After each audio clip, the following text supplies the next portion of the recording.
En el gran tapiz de los 12 apóstoles, hay hilos de oro que brillan con una luz inconfundible, la roca de Pedro, la audacia de Santiago el Mayor, el amor místico de Juan. Sus historias son los pilares sobre los que se narra el Evangelio. Pero entre ellos caminó un hombre cuyo perfil es más sutil, un apóstol que a menudo permanece en las sombras de la historia, un gigante silencioso cuya voz apenas se registra, pero cuya fe fue tan ardiente como la de cualquiera. Bienvenidos a Personajes de la Biblia, la historia que lo cambió todo. Su nombre es Judas, pero para distinguirlo del traidor, la historia y el cariño de los fieles le dieron otro nombre, Tadeo. En las listas de los 12, a veces se le llama Judas de Santiago, Lucas 6:16, señalando su vínculo con otro apóstol, Santiago el Menor, quien a su vez era hermano del Señor. Esto lo sitúa en el círculo íntimo, no solo de los discípulos, sino de la propia familia de Nazaret. Es el pariente del rey, el primo del Mesías. Esta no es la crónica de un hombre de grandes discursos, sino de una presencia constante y leal. Un hombre que observó, escuchó y absorbió cada palabra de su maestro. Su historia es la de una fe inquebrantable que lo llevaría a los confines del mundo conocido, a enfrentarse a imperios y a sellar su testimonio no con palabras, sino con la sangre de su martirio. Esta es la historia de San Judas Tadeo, el apóstol casi olvidado que se convirtió, por la gracia de Dios, en el poderoso patrono de las causas imposibles. En las colinas de Galilea, donde el aire olía a tierra fértil y a agua fresca del lago, la vida transcurría con la cadencia del trabajo y la oración. Tadeo era un hombre de su tiempo y de su pueblo. Conocía el peso de la red de pescar o la resistencia de la madera bajo la herramienta. Su corazón, como el de tantos en Israel, albergaba una esperanza latente, la espera del Mesías prometido, el libertador que restauraría el reino de David. Probablemente conocía a Jesús desde la infancia. Como parientes, habrían compartido fiestas familiares, oraciones en la sinagoga y los juegos en las polvorientas calles de su aldea. Conocía su risa, la profundidad de su mirada y la extraña autoridad que emanaba de él incluso antes de que comenzara su ministerio público. Quizás, como Santiago, al principio Tadeo también sintió el velo de la familiaridad, esa dificultad para ver lo divino en aquel con quien se ha compartido lo cotidiano. Pero un día, todo cambió. Jesús, su pariente, ya no era solo el carpintero. Su voz resonaba por toda Galilea, proclamando que el reino de Dios estaba cerca. Y entonces llegó el llamado. No fue un llamado a la multitud, sino uno personal, directo. Jesús estaba reuniendo a los 12 pilares de su nuevo Israel, y su mirada se posó sobre Tadeo. «Sígueme». En esa simple palabra estaba contenida una revolución. Significaba dejar atrás la seguridad de la familia, el trabajo conocido, la vida predecible. Significaba embarcarse en un viaje incierto, siguiendo a un maestro que hablaba de un reino que no era de este mundo y que ya atraía la ira de los poderosos. Para Tadeo, el hombre silencioso de Galilea, era el momento de la decisión. Era el momento de pasar de ser un simple pariente a convertirse en un apóstol, un enviado. No sabía a dónde le llevaría ese camino, ni los desiertos que tendría que cruzar, ni el precio final que se le exigiría, pero los ojos de su Señor vio una promesa que valía más que la vida misma, y dio el primer paso. Tadeo dio el paso y se unió al círculo de los 12. El grupo era un mosaico de personalidades. Estaba la impetuosidad de Pedro, siempre el primero en hablar y actuar, la ambición de Santiago y Juan, los hijos del trueno, la mente analítica de Felipe y el escepticismo honesto de Tomás. Y en medio de este torbellino de caracteres, estaba Tadeo. Él era una presencia callada, un observador. Rara vez su voz se alzaba en los debates, pero sus ojos no se perdían un solo milagro, sus oídos no dejaban escapar una sola parábola. Caminó junto al Maestro por los caminos polvorientos de Judea y Galilea. Vio cómo el agua se convertía en vino, cómo los leprosos quedaban limpios y los ciegos recuperaban la vista. Escuchó el sermón de la montaña, donde las viejas leyes eran elevadas a una perfección de amor inimaginable. Aprendió que el poder no residía en la espada, sino en el servicio, y que el primer mandamiento era amar a Dios y al prójimo con todo el ser. Mientras otros apóstoles luchaban por los primeros puestos o preguntaban cuándo se restauraría el reino de Israel, Tadeo parecía asimilarlo todo en un silencio contemplativo. Su fe no se forjaba en grandes declaraciones, sino en la acumulación silenciosa de evidencias divinas. Cada milagro, cada enseñanza, era una piedra más en el sólido edificio de su convicción. Era el discípulo que no necesitaba preguntar porque estaba demasiado ocupado escuchando y creyendo, forjando en su interior la fe que un día necesitaría para enfrentarse al mundo. Durante 3 años, la vida de Tadeo fue la vida de su maestro. Dormía a la intemperie, comía lo que la providencia les ofrecía y no tenía más hogar que el camino. Su lealtad era su rasgo distintivo. No se registra queja alguna salida de sus labios, ni un momento de duda como el de Pedro en las aguas. Era una sombra fiel, una garantía de que, sin importar cuán grande fuera la multitud o cuán agresivos los fariseos, allí había un corazón que seguía a Jesús sin reservas. Vio a Jesús enfrentarse a los demonios y a los doctores de la ley con la misma autoridad soberana. Vio su compasión infinita por los pecadores y los marginados, y su ira santa contra la hipocresía de los líderes religiosos. Tadeo aprendió que el reino que Jesús predicaba no era un imperio terrenal de tronos y ejércitos, sino una revolución silenciosa que comenzaba en el corazón de cada persona. Esta comprensión crecía en él, pero también una duda, una pregunta fundamental que compartía con el resto de los apóstoles. Entendían que Jesús era el Mesías, el enviado de Dios. Pero si era así, ¿por qué mantenía su identidad más profunda velada a los ojos del mundo? ¿Por qué no se manifestaba con todo su poder y gloria, para que todo Israel, y el imperio romano mismo, se postraran a sus pies? Esta pregunta latía en el silencio de su corazón, esperando el momento adecuado para ser formulada. El momento llegó en la noche más sagrada y terrible de la historia.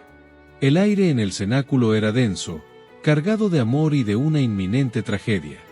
Jesús lavaba los pies de sus discípulos, partía el pan y compartía la copa, instituyendo el sacramento de su amor eterno. Hablaba con una urgencia y una intimidad que nunca antes habían sentido, desvelando los misterios más profundos de su relación con el Padre. Fue entonces cuando Jesús dijo: «El que me ama, guardará mi palabra, y mi Padre lo amará, y vendremos a él y haremos morada en él». Juan 14:23. Y luego, la frase que finalmente rompió el silencio de Tadeo: «Dentro de poco el mundo ya no me verá, pero vosotros sí me veréis». Esta fue la chispa. La idea de una revelación privada, solo para ellos, chocaba con todo lo que un judío esperaba del Mesías. Fue entonces cuando Tadeo, el apóstol silencioso, alzó la voz por única vez en los evangelios. Su pregunta no fue de duda, sino de una profunda confusión teológica: «Señor, ¿qué ha pasado para que te manifiestes a nosotros y no al mundo?». Juan 14:22. En esa pregunta estaba el anhelo de todo un pueblo: «Señor, si eres el Rey, ¿por qué te escondes?». La respuesta de Jesús a la pregunta de Tadeo cambiaría su vida y definiría su futura misión. Jesús no le habló de ejércitos ni de manifestaciones gloriosas. Le reiteró el misterio de la inhabitación: «Si alguno me ama, guardará mi palabra, y mi Padre lo amará, y vendremos a él y haremos morada en él». En ese momento, Tadeo comprendió. El reino de Dios no vendría con una exhibición de poder externo para el mundo, sino como una presencia interna y transformadora en el alma del creyente. Dios no se manifestaría desde un trono en Jerusalén, sino desde el trono del corazón de cada persona que amara a Cristo y guardara sus mandamientos. El templo ya no sería solo de piedra, sería de carne. Esta revelación fue un terremoto en su alma. Dejó de ser un seguidor que esperaba un rey terrenal para convertirse en el portador de una noticia increíble: que el Dios Todopoderoso deseaba vivir dentro del ser humano. Esta verdad se convirtió en el fuego que lo impulsaría a viajar a tierras lejanas. No iba a anunciar a un rey que vendría, sino a un Dios que ya quería entrar en el corazón de todos los que lo escucharan. Pocas horas después de aquella revelación, el mundo de Tadeo se derrumbó.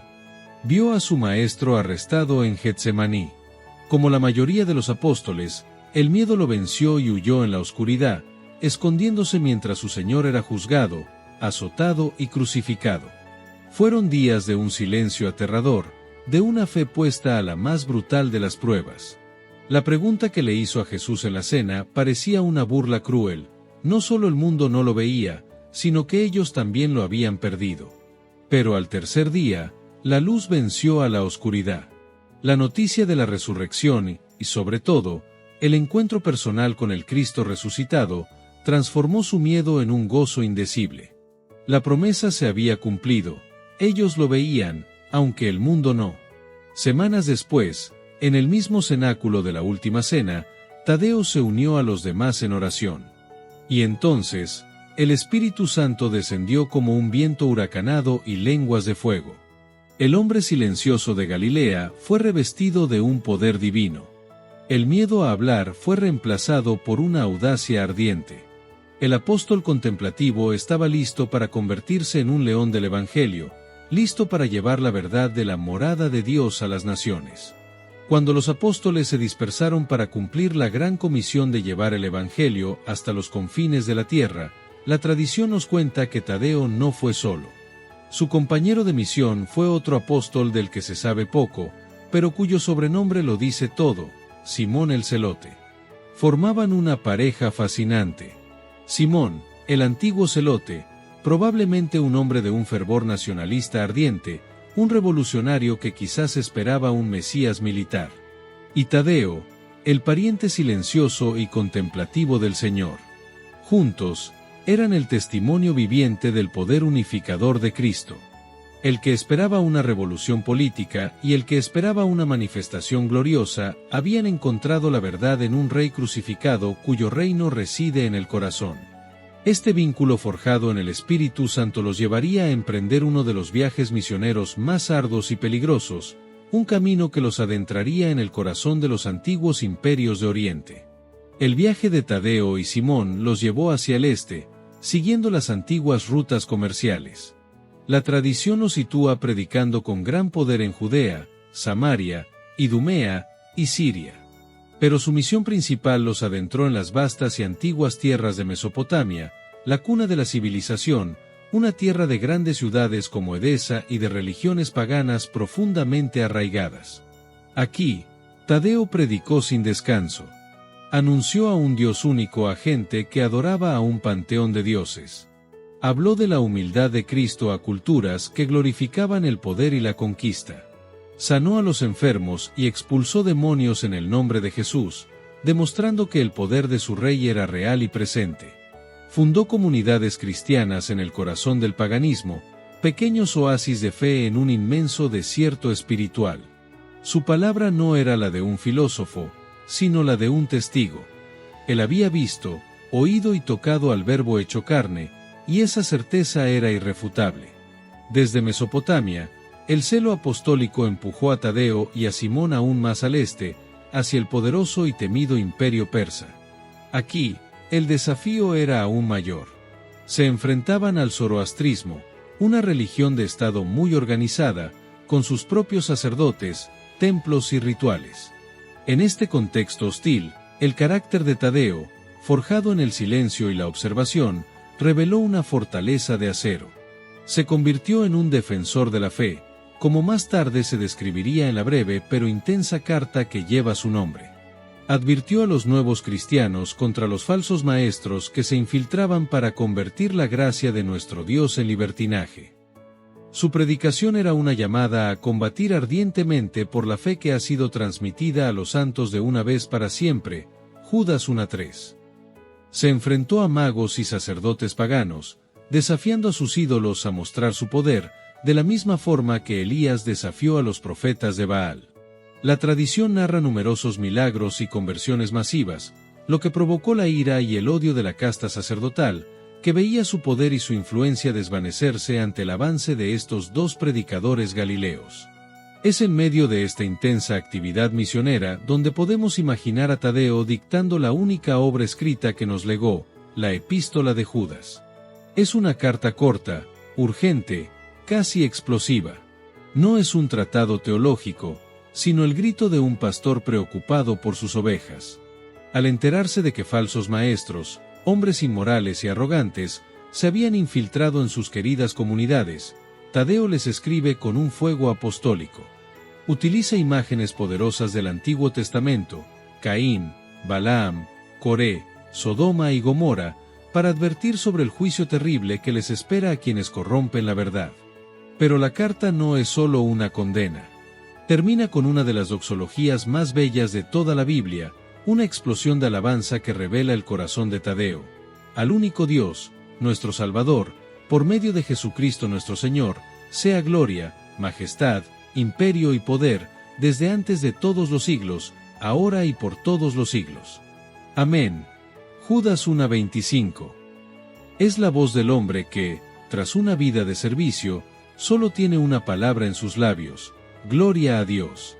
El éxito de Tadeo y Simón en Persia selló su destino. La tradición sitúa su confrontación final en la ciudad de Suanir.